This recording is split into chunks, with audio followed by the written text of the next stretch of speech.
All right, guys, we will get this party started. The most important thing we're going to talk about all day today with Josh is Ohio State football. No, I'm just kidding. Yeah. There better be football. Yeah. Thanks everybody for coming. My name is Nick Dinsmore with ChannelBytes, and introduce my cohort in crime for the next hour. That's you. Is that me or is that Josh? That's you. Hello, everyone. This is Chris Lee with ChannelBytes. And we're very happy to have Josh Skeens from Cerdant, CTO over there. And also clearly want to thank SonicWALL for sponsoring this discussion today. So without further ado, let's jump into it. Josh, obviously the last 5 weeks have been just nuts, like just a lot of crazy stuff going on. And so I'm just curious, honestly, what's the craziest thing you've seen in the last 5 weeks during this pandemic? It could be personal or professional. I was going to say, my wife would say that it was that I took clippers to my head and just cut all my hair off. So personally, that's what it would be. But then professionally, unfortunately, it's just seeing a lot of closure of business.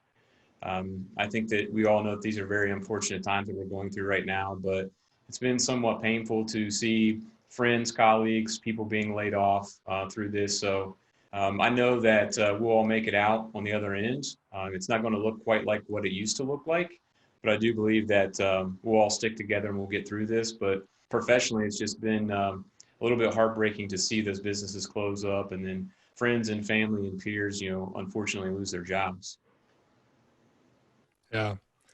I guess we should have backed up since we introduced ourselves. We should have introduced, obviously you are the CTO, but at Cerdant, but you also are a fellow Buckeye like myself, right? Yep, that's correct. Based in the lovely state of Ohio. And I guess any other thing you want to share about yourself as we kick this off and get started? I would just say that even from a professional standpoint, although I'm the CTO, you guys know that my passion really lies with the people, the human aspect of business. So this talk today kind of resonates a lot with that because it blends my love of technology and people and passion together. So super excited to be here. Yeah, and as much as there is AI everywhere, this is clearly we are all real people. There is no AI going on in this conversation right now, just to make that clear. Right. Maybe Chris, maybe in the background, I don't know. He may be having some AI work. Well, great.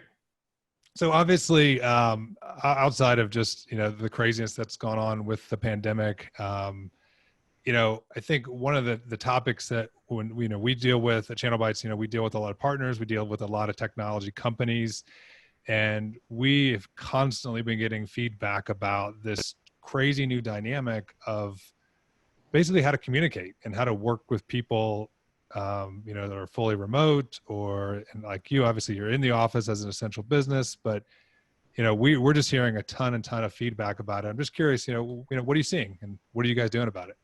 Yeah, I mean, I guess first, for me, just to, as we've discussed, it is a little bit differently. You guys are at home right now. I am in the office.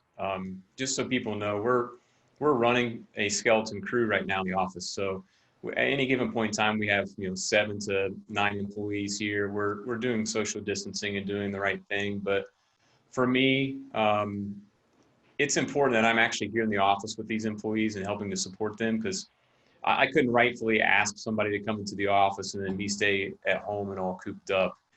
So I come in every day and help support the employees and super appreciative of these employees that come in every day. And, we are an essential business, so we're allowed to be in the office doing our social distancing. But we have things in the office that have to happen every single day, from shipping and receiving to lab work. And we do that very mindfully, but that is the reason why you see me coming from the office today. Back to your question, though, from a communication standpoint, I'm a pretty transparent person. So is Mike Johnson, our CEO. A lot of times, we're over communicators. So our communication hasn't changed much. It's just more of our style that has, because we're not in person anymore. So we do a lot of weekly email communication back and forth with employees, not only just to let them know that we're here for them, but to let them know what the state of the business is. Right now, there's a lot of uncertainty out there, so it's super important to communicate to your employees to try to calm any fears that you can, because I'm sure that your employees are wondering, are they going to have a job? How's the business doing? What's the next 2 or 3 months look like? And we might not know that, but we do know what we know now, and we can provide that information to them.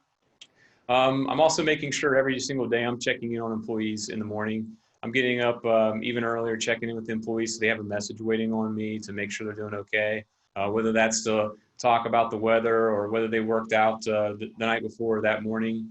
I want them to know that I'm here for them, and that Cerdant is as well. And we've made uber important to all of our managers to make sure that we maintain all of our one-on-ones that we have with employees. We're a heavy one-on-one company, very social. So we've made sure that we continue to have those one-on-ones. That might mean that they're video calls now, but we're still making sure that we have some normalcy in doing our day-to-day one-on-ones with employees. So given that you're an MSSP and one of those S's stands for security, what have you done to ensure that your support team, now that some of them are remote, can still take care of the customers and do it securely? Yeah, that's a really good question. I know that a lot of businesses we're working with are battling that today, but honestly, we've been really lucky. For about 15 years now, we've had remote employees in some fashion. Several of our employees are 100% remote, and many work from home anywhere from 2 to 3 to 4 days a week right now. Each one of those employees have mini offices that we've created at their house, so the technology is really the same at their house as it would be in our office. Now, that can be expensive for some businesses to do, but we found ways to cut costs on that while still maintaining security. And right now, if any of our customers called in, they would never know if the employee was at their house or if they were at HQ in Dublin, Ohio. That employee could be in the office with me, or they could be in their pajamas sitting at home right now, and no customer is going to know the difference. Unless they turn on that Zoom camera, then they're going to see that those pajamas, which. That is exactly right. Although we did have pajama day in the office a couple weeks ago, so everybody was in their pajamas. But yeah, I mean, you're doing Zoom calls now, or GoToMeeting, whatever you might be using. You're seeing spouses and kids and pets and everything else, which to me is very real and raw. But for us, we'd already flushed this out for our current employees, and we actually used remote work for our disaster recovery procedure. So it was really a light switch for us. I know that was not the case for many businesses that we worked with, but it gives us peace of mind because we already know that our security controls that we have in place for employee home networks, they're already there. And it makes it really difficult for somebody to try to compromise employees' home, if not compromised already, and get back into our office network. So being that you're, a big group of engineers, one might say kind of the nerdy or geeky people. Watch your mouth. Easy. What type of collaboration tools are you using, or are you changing how you use them? So we're really changing how we're using those tools. We've kind of got caught right here in a migration process. So this has actually let us vet some other software out. So we, up until probably 3 months ago, were a heavy Slack team for internal communication and joined me for external communication and for facing with customers when it comes to support. We've been slowly migrating over to Microsoft Teams for our internal communication and Zoom for our external communication. And if anybody has questions about the Zoom stuff, I'm more than happy to help flesh that out. But so we have some overlap right now, which is really good though, because we get to use a lot of these tools for more communication today. I've done more video calls in the past 3 weeks than I've done in 16 years at Cerdant, and I like it a lot. And I've always been a big proponent of having video calls, but I can tell you the other side never really wanted to have video calls, whether that was employees, peers, or customers. A lot of people are pretty standoffish about it now. But as I said before, it's kind of the rawness of seeing someone at home. You're seeing their kids go fly by, or their pets, or last week we were on a call where husband and wife we're sitting back to back, and the wife kept turning around making faces over top of the husband's shoulder, and we were all dying laughing, and he had no clue what was going on. And we're a remote company, and probably of our 1,000 or so customers, I've maybe got to meet 5% of them, face to face. And now I finally actually got to put a face to a name to many customers that I've worked with for dozens of, a dozen plus years that I've never actually met before. We do a lot of our new prospective customer meetings on Zoom meetings, and they seem to be going very, very well. It seems more authentic that way. I would tell you that I don't see us going back, and I don't see companies at all going back. I mean, would you rather have a conference call, or would you rather see somebody on video and actually be able to pick up on facial expressions and tone and things like that? I think it's something that we're not going back to. We're going to continue to use video calls.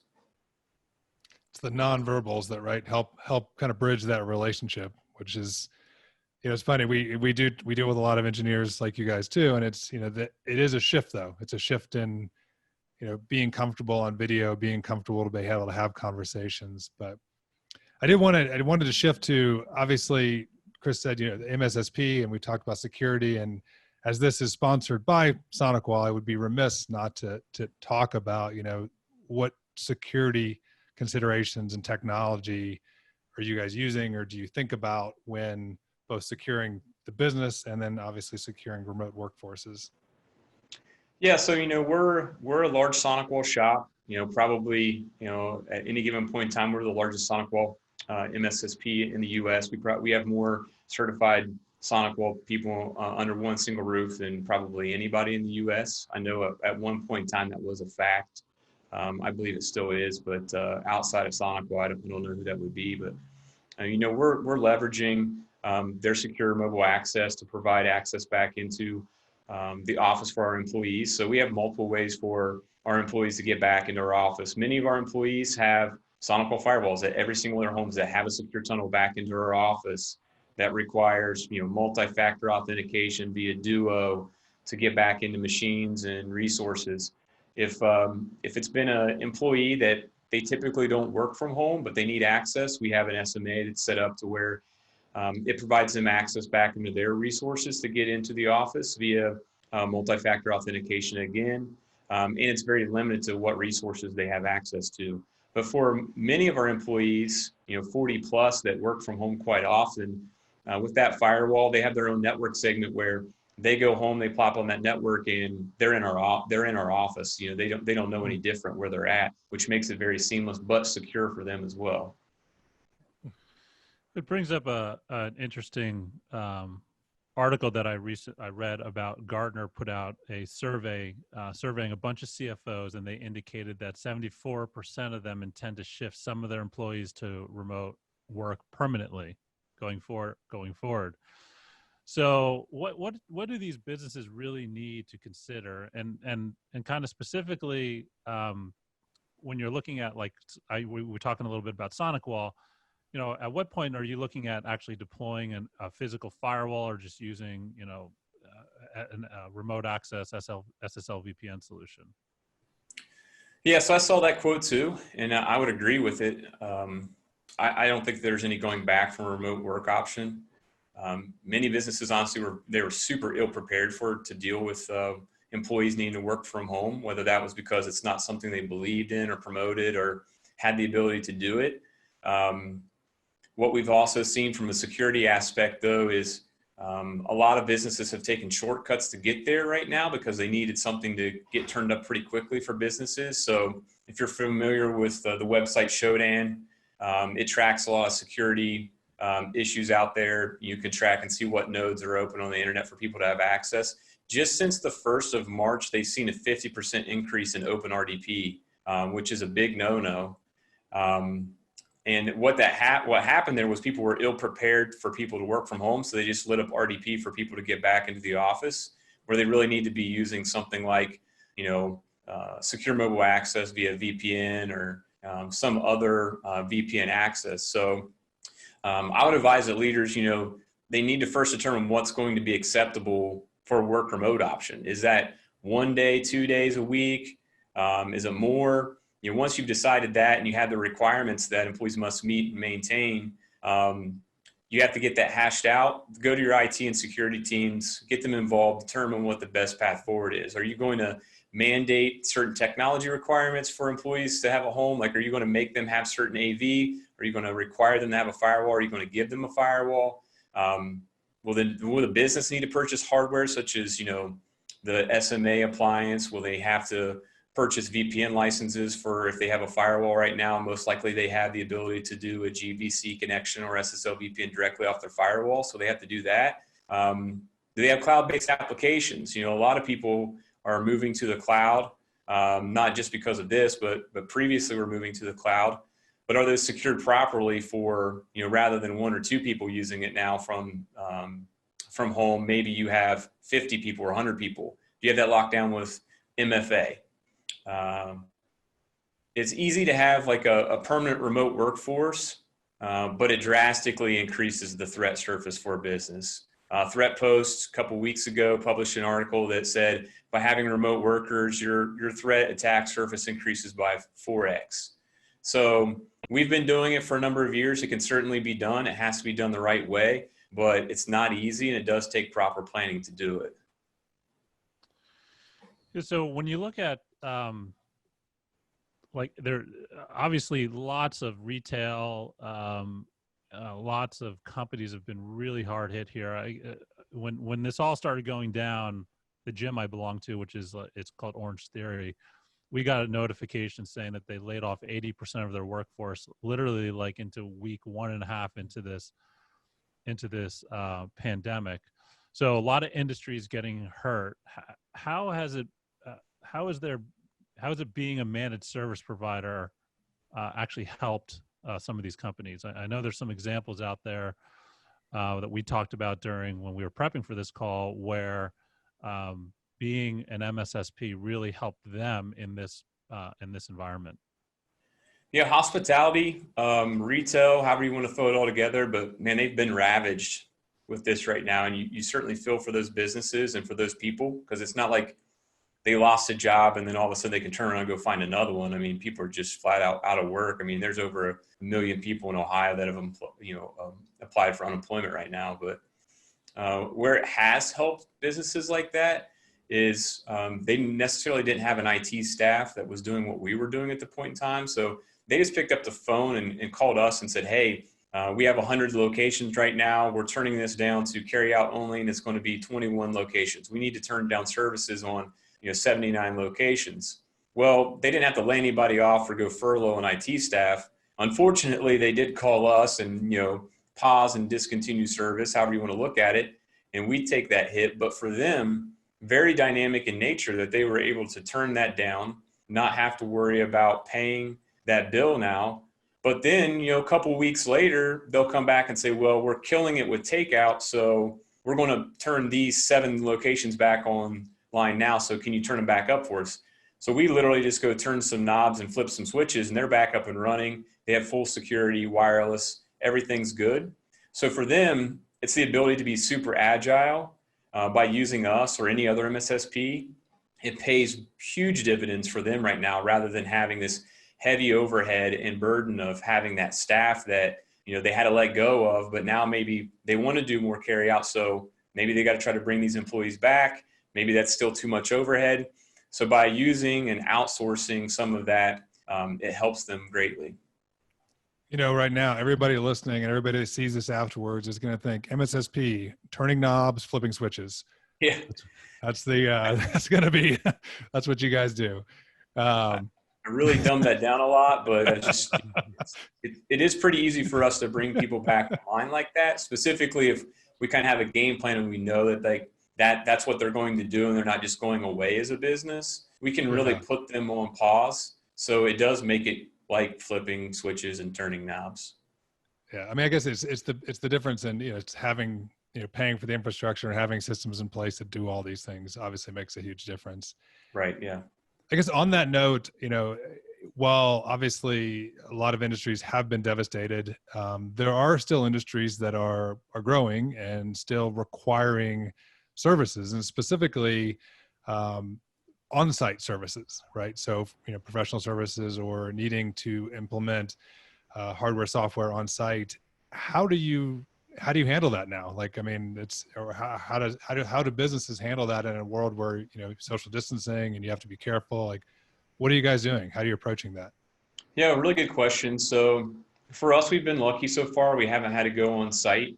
We made a determination pretty early on that if we could not go on site, we would not go on site. We would not ask an employee to go on site if they did not feel comfortable. We've had some, employees that have raised their hand and said, "Hey, if I need to go on site, or we have customers that need somebody to be there for them, I'm more than happy to go." But we ask that our customers take the appropriate precautions at that time as well.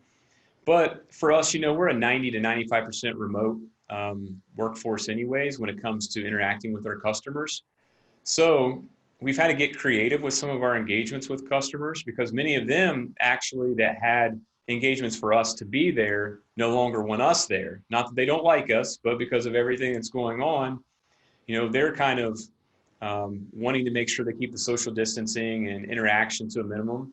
So now we're getting very creative with how we're, delivering services to them, which was supposed to be on site, but doing it remotely now. But also, this helps them a lot too, because a lot of people are starving for revenue or not wanting to have to pay bills. So we're able to reduce the cost of that installation or that project for them, because I don't have to send somebody on site now. I don't have travel and expense.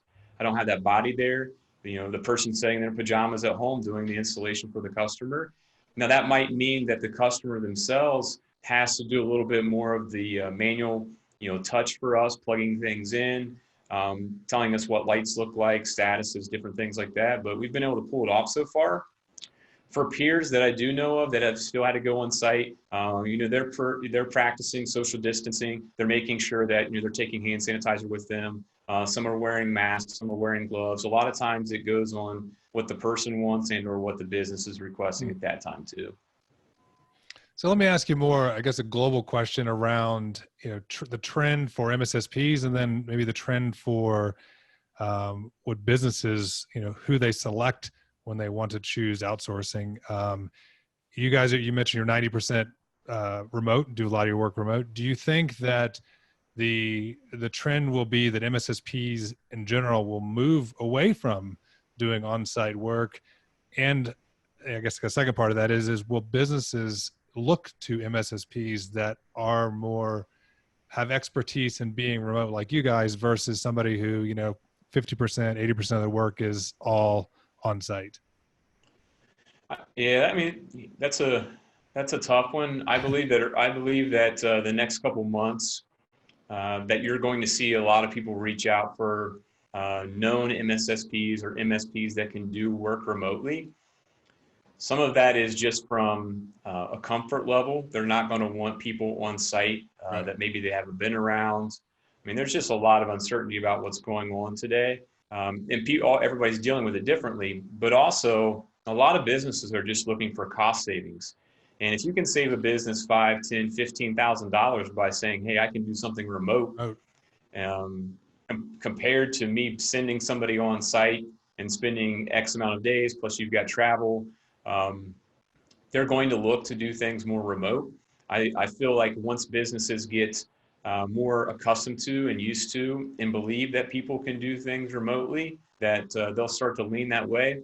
But there's always going to be the necessity to have people come on site to repair servers, run cable for new internet drops. I mean, that's still going to be there. But from an installation of, let's say, a firewall or installation of new antivirus or wireless or anything like that, if it can be done remote, I think that you're going to see customers start to push towards remote and see what kind of experience they get with that. And I would say, again, my opinion, but as an MSSP or MSP, if you can't deliver services remotely today, you're going to be hurting in the future. You're going to have to find a way to customize your processes and train your engineers, your techs, your support people to be able to pull this off remotely, because if you can't do that today, you're going to have to go do it tomorrow. People are going to demand it of you. So let's start looking a little bit forward here. I mean, it's clear that that a lot of people, or a lot of us, were caught flat-footed in here. and just kind of want to understand what are some of the lessons that we've learned from this experience. If you could share some kind of, I mean, obviously you can't share specific customers, so specific use cases that you guys ran into, and what have we learned from that for a go forward strategy? Yeah, I mean, I think, well, first and foremost, what I've told a lot of people is there was no class they taught anybody in school. There is no online course that was going to get any of us through this. I mean, many people have disaster recovery plans and good ones. I actually, I've got my Cerdant disaster recovery plan right here. It's at all times. We have a hard copy, but nobody taught us how to get through this. So we're dealing with it and managing it the best way we can right now. I do believe, though, that businesses are going to take the idea and the thought of being prepared for anything more seriously now. Just with the disaster recovery plan, I think a lot of times people look at those as it's something that everybody tells you that you need, but you'll never use. Well, guess what? A lot of businesses really need it right now, and they don't have one, so they don't know what to do. And I would say that there's probably some percentage of businesses that have gone out of business because they didn't have a plan in place. My recommendation to people is, and how we do it at Cerdant, is we're uber prepared with that stuff. We took the time many years ago to build out a plan, but now we review that plan quarterly. We practice it, once a year. We actually enact it once a year, so we know how it actually works for us. But businesses, it's so dynamic that it's not something that you can create today and then not use or pull out for 3 or 4 years because nothing's happened. When you pull that out, you're going to go look at it. It's not even going to compare to what your business was 3 or 4 years ago. It's probably going to be 50% unusable. So it's something that you need to make sure that you're looking at on a probably quarterly basis. I mean, that's what we do. At minimum, biannually, you need to be looking at it. But from a leadership role, I think that we all need to take it a lot more seriously, that it definitely can happen. And I think we will be better prepared just for going through this, because if we can get through something like this as a business, or leaders or managers or employees, I'm certain that we can get through anything. So you're a CTO. We've got other CTOs and technology people listening and watching. Who owns the disaster recovery planning? Is that something that falls within the realm of the IT shop? Is it a leadership? Like, where does that fall? Yeah, so for Cerdant, it's on the IT team. We actually have an internal disaster recovery team, but it encompasses many people from different departments. It's not wise for just the IT team to run it because it could probably be so complicated and not useful, right? We would be making decisions for departments that we might have no insight into. So some of the first steps you need to do is you need to identify the key personnel that would be on that team and would have insight and visibility into your departments. So you want to have somebody represented from HR, sales, accounting, because they all need access into different applications and software, things like that. So it's important that all those people are giving you feedback into what you need to build into that DR plan. Now, they might not be responsible for building that disaster recovery plan or implementing the technology or anything like that, but most certainly they need to be a part of that team so they can give you that feedback and details as to what each department needs access to. So let's take a quick extension across that team, and we talked a little bit about SonicWALL specifically as one of your key partners. But overall, I know we know that you work with a lot of technology partners. How have they supported you and your clients during this time? Honestly, we deal with a number of partners and vendors, and they've been nothing short of amazing to us. Early on, customers started reaching out to us looking for relief. What I mean by relief, hey, can we defer payment for 2 or 3 months? We might not be able to pay. Is there, some kickback we can get? Is there a percentage off we can get?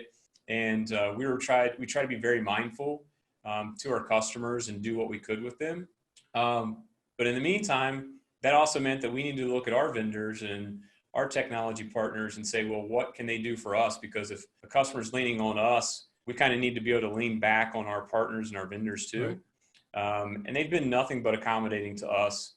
very understanding. They've given us a relief that we've been able to pass on to many of our customers.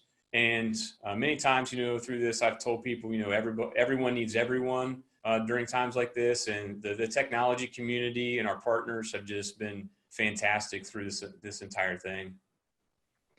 So I guess on that note around just support and communication, obviously how you engage with the partners, how you engage with prospects, how you engage with clients, like all that's shifted, right?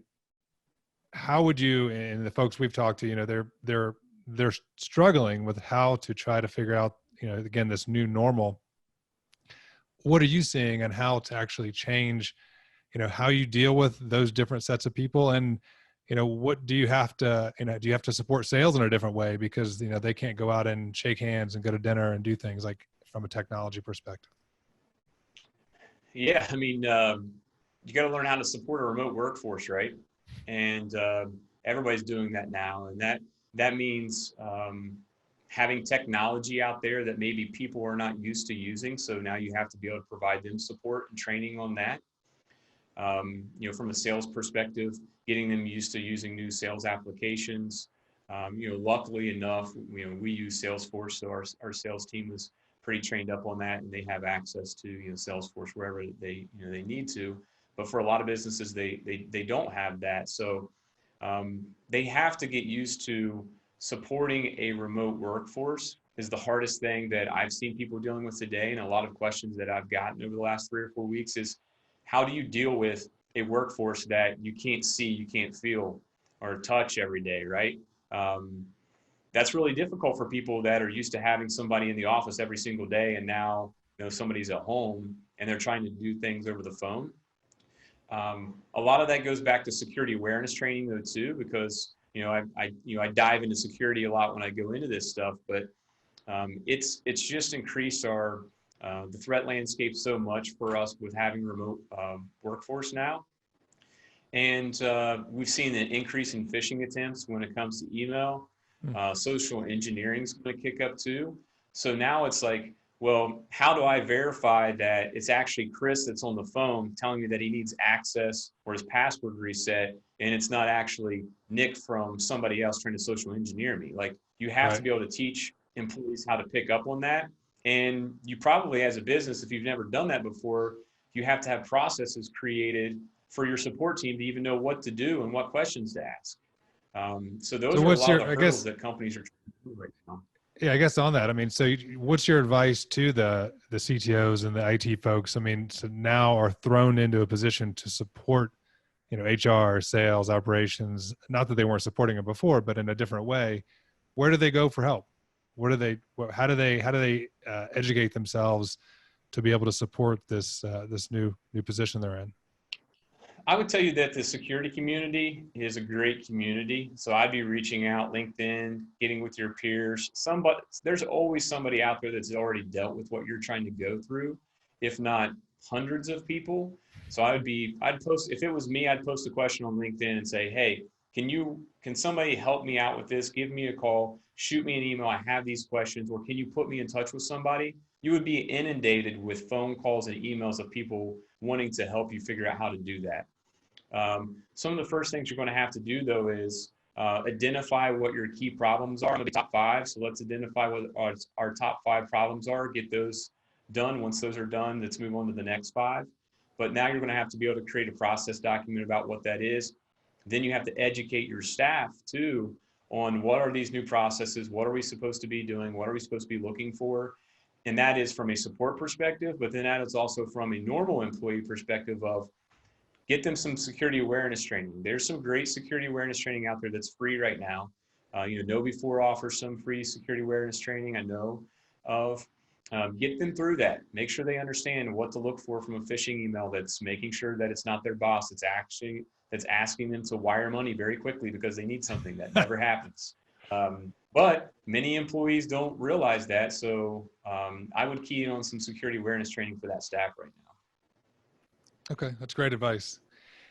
Let's talk about, as bad as things are, sometimes there are, I guess, the silver lining of forcing people to make change. I think we all can picture somebody in our head that is stubborn, resistant to change, doesn't want to kind of move things forward with, the technology or business, and, kind of stuck in looking at maybe looking at technology from a 1980s view. And I'm being obviously a little facetious, but like, do you think that what has happened has now shaken those people and prodded those people into making a change and moving into the new world of technology that they do have at their disposal? Yeah, I would say there's going to be some people that won't change, and just because they won't, that's in their personality. They won't, and I would tell you most likely those businesses that fail to pivot, fail to change, they'll just die. Um, we have to change right now. What we've known before, we're probably not going back to it. We have to learn to embrace what's happening now, and what was normal 3 months ago, what your business looked like 3 months ago, it might not ever come back.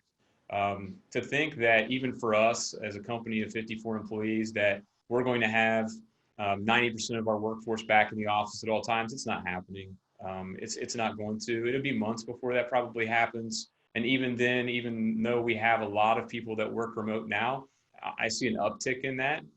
I see an uptick in remote workforce for all businesses. I see that a lot of businesses that have pushed off moving to the cloud, they're going to move to the cloud. Now's probably not the time to move to the cloud. And the reason why I say that is because it's not a light switch. It's something that takes some time to do. So I think that's why we probably saw a large push from businesses early on to get on VPN, or maybe not do the right thing and open up RDP, direct access, because they might want to move assets and applications and software to the cloud, but it's not quick. So it's not something they can do right now. It's something they're going to plan to do in the future. And I would urge businesses to look at that.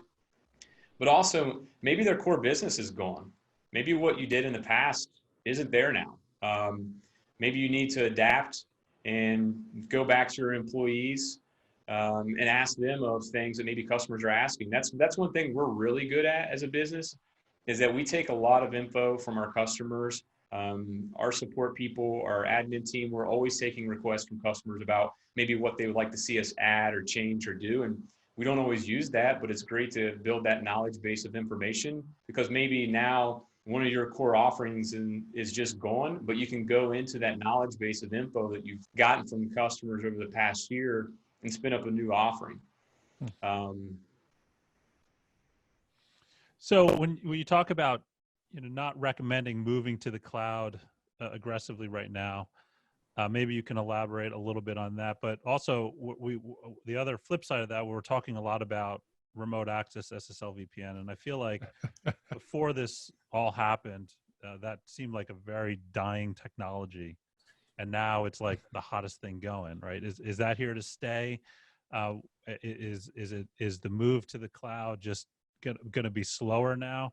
I mean, at some point, a company is going to be at a disadvantage if they don't adopt their go-forward strategy based off of all these factors we've talked about, from people working from home, and the attackers are getting a little more creative because they've got a wider market to hit now, and stuff like that. So I guess my question is at some point, companies are going to be at a disadvantage. When you talk about remote access, you talk about moving to the cloud, you talk about work from home, where do you see that breaking point? Yeah, I mean, a lot of great questions there. Actually, I would tell you, just overall, from VPN standpoint, we've deployed more VPN stuff in the last 45 days than we have in the last 3 years. And I don't know that it was necessarily dying off. I feel like businesses were either taking work remote very seriously or they weren't. There wasn't like an in-between.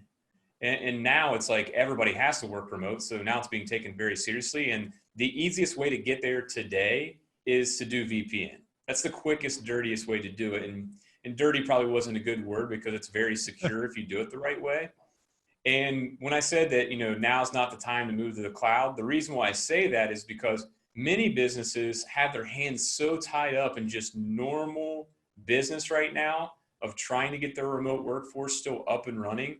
I mean, I think that people might have a false sense of, well, it's been 30 days, it's been 45 days, everybody's working from home fine now. Well, that's really not the case. We still have businesses that are scrambling to get people on remote work access right now. So they're still trying to build that out. So to do that, then also say, well, I'm going to move away from my Exchange server and go to Office 365 in the cloud. I mean, you're looking at a 3 to 4 month migration. So if I need somebody to have that access today, it doesn't do me any good to start that move to the cloud. I would rather, and I would advise from my spot, that you do that in a more well thought out manner and in calmer times maybe. Now it might calm down in 3-4 weeks for you, and it might be a little bit more business as usual, but a little bit lighter. That's a perfect time to work on some projects where you have that time. As for the question about being a disadvantage, what I would say is from a business perspective, if 2, 3, 4 months from now, you can't offer your employees a work from home option as a benefit, whether that's 1 day, 2 days, full time, whatever that might be, or even a new employee that's coming in, if you can't say, yes, we have work from home options, then you're at a severe disadvantage. That new employee that's looking for a job, they might get up and just walk out because most places are going to have that available. Employees love it now. I mean, the average commute in America is over 30 minutes. Imagine now that you're getting over an hour a day back every single day. Many employees are more productive working from home. Many employees are less productive working from home. So that puts a strain on management as well. So there's a lot of things around business that's going to have to change and become more normalized when it comes to remote workforce. But we're not going back. The days of the days of everybody being in the office. I mean, you guys work remote, 24/7. And I'm an in-office guy. That's just the way I am. My carpet is finally, as some of the people said, the carpet's finally growing back in my office because people can't walk in and out of my office all day long. But I love being in the office. I love being around our team. But we also have some highly successful employees that work remote 2, 3, 4 days a week. Some work 100% remote. But that's only going to continue to grow for all businesses. And if you don't do that, you're going to put yourself at a severe disadvantage. So let's lots of good insight there. Let's unpack a few of them. One of the things you really mentioned is, it's almost a necessity for businesses to have the ability to work remote. Let's talk about culture. How does all of this, again, advice to other people in your position or clients or partners, how does culture play into all this? Like, what should people be thinking about? The culture that they had in their business, or they're trying to work through. They're building a culture, maybe one thing. How does all this change that? And I guess, is there a technology spin to it? Definitely a technology spin if you don't have something that's giving you the ability to do video conferencing. From a cultural standpoint, I would tell you that.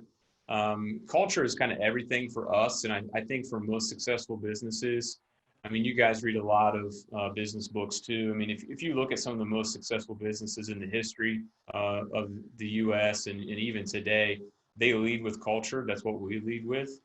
Although we're a technology company, you walk into our office, most people go, we would never know that this is a technology company. It's not everybody sitting around hoodies and playing games and things like that. We're a very social company, and we love being around everybody.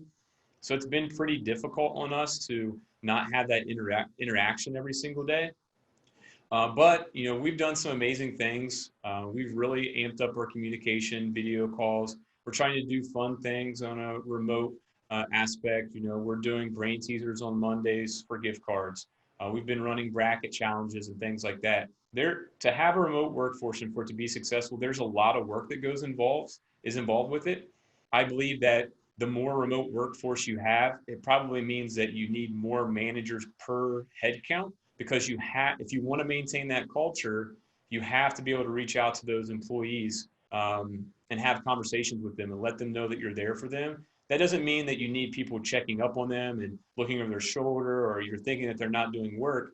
I think that you just have to be mindful of making sure that those employees know that you're still there. You're available. If they have questions, they shouldn't hesitate to reach out to you, that you still care for them as human beings. So what would you, it's great. Like I think, from our perspective, we obviously are a remote company as well. But I think, what would you say to someone who's, what tools should they look at? I mean, obviously we're using Zoom today. You've mentioned Slack. What other things or ideas right now can people try to implement easily to try to keep that communication and keep the bond going, with whether it be technical people, non-technical people, salespeople, whatever group in your company? How do you try to keep the connection going? Any tips just for the people out there that are new to this? Yeah, I mean, I would say that if you have a cadence that you have kept for in-person meetings, there's no reason why that cadence should change, if not improve, for remote. So we do biweekly one-on-ones with every one of our employees. We have maintained that cadence. We've actually increased the cadence of which we reach out to our employees. So we're a heavy process-driven company. So I would tell you to look out and plan and create some process around how your managers are supposed to be interacting with your employees. Ask your employees how they want to be interacted with. Some might not like being on video. Some might want a heads up if you're going to pop in on them. If it's somebody wants to get their makeup put on, they might not like the fact that you're doing a Teams call and it's a video chat, out of the blue. They might want to know that it's going to happen on Thursday at 8:30, so they can have their makeup on and they can have at least a nice shirt on. Maybe they're just rocking shorts. Or maybe if they're laying in their bed on their computer working, right? I mean, hey, I've seen that in the last 2 or 3 weeks. Yeah, I mean, it happens. It happens. Not everybody has an office right now, so that's true. That's been something that I've discussed with peers, and we've had challenges too. Is that not everybody has an office at their house, and even if they do right now, maybe their wife is in the office and they're at the kitchen island, or their kids are in the office and one's at the kitchen table and one's at the island. So be prepared to see all that stuff, but just know that your employees are human at that point in time. And I think a lot of the times it's best to figure out what type of communication those employees need and want from you as well, from a manager. That's great. All right, I think one last question maybe before we open it up for any other questions is, we've talked a lot today about a lot of different topics, but one topic I wanted to address is really downtime, right? So I actually read an article from the CEO of LinkedIn was talking about, needing to have space between meetings and, kind of that buffer zone. But we working from home, and even if you're in the office, we seem to be working more. The people that are working with all this free time, what are you doing? What's happening in all the free time? Are you working more, working less, taking advantage of it? What's happening? I can tell you my neighbors are working less because they're killing me on the landscaping front right now. But so when they're at home all day, they're working on the landscaping. But for us, it's training, process improvement, review, and then a lot more training. We're trying to make the most use of our downtime right now. Not going to lie, our support calls are down right now just because a lot of businesses are shut down that we support. So we have that extra time, and we've made a pledge right now to keep everybody working, and that's what we're doing. And we're just asking in return that employees are using their time wisely, and that is to review processes, create process documents. We all have that list of things that we want to get done. And then you have that other little subset of things that gets always put to the bottom, and it starts to creep to the middle, but it always goes to the bottom and it just never gets done. Well, we're like knee deep in the bottom stuff right now. We're putting a huge dent in that list. We're looking at process documents that we've created, updating those. We're then turning those into how-to videos because we've realized that people learn in many different ways. So although Chris might like to read the process document, Nikki might like to watch the video on how it's done. So we're doing that. We're reaching out to the team to learn what they need, even more from a documentation process creation. Lots of training around products and services to keep the team sharp. And, there's probably only a small percentage of people and businesses right now that are using this time wisely and are growing and getting better. And we're making certain that we're some of those people and we're that business. That's awesome. So why don't you, well, go ahead, Chris. Oh, sorry. So just kind of want to make sure we have enough time for this. I really appreciate you taking time to do this with us today. So let's hear a little bit about Cerdant. We know you guys are an MSSP. I mean, what is the elevator pitch? When is the right point for you guys to get involved? I'd love for our audience here to see kind of from your perspective, not the salesperson's perspective of where Cerdant fits. Yeah, no, that's awesome. We've been around for around 19 years as a company. We started off as a managed firewall company, and we've grown since then. I've been here for 16 years. There was only 4 of us when I started, but and for many years, that's all we did was manage firewall. We did SonicWALL, and that's what we did. And we did it really, really well. But now, we've grown into a full service cybersecurity company. If you have a need from a managed firewall perspective, we're there for you. We can do that for you. We have a lot of expertise on staff around wireless. We do a lot of wireless stuff for customers today, whether that's remote deployments, on-site surveys, predictive analysis, doing wireless troubleshooting for people that are having issues. We have CWNAs on staff. We have our own technology department based around Wi-Fi, so we can help there. We have our own CEHs on staff, so if you need any pen testing done, professional services, we provide that as well. AV, we do a lot of AV installations for our customers too. So we kind of run the gamut. Today, right now, we talked about it a lot, but a lot of our installation business has been SMA stuff for SonicWALL, helping businesses get up and running from a secure mobile access so those remote employees can get to working. So customers and businesses are leveraging us to do that stuff as well. So really that's the elevator pitch for us. If you guys have managed firewall or need help from a professional services standpoint, cybersecurity, have questions, that's what we're here for. Awesome. Well, Josh, thanks so much. I obviously want to a huge shout out to SonicWALL for sponsoring this session and having the conversation and being a part of the technology community with us. So thanks so much, SonicWALL. Thank you so much, Josh and Cerdant.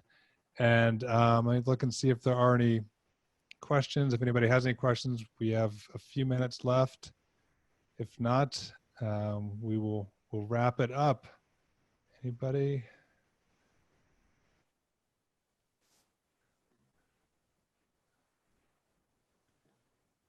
Your discussion was so robust, Josh. You made sure you covered every topic, so nobody has questions.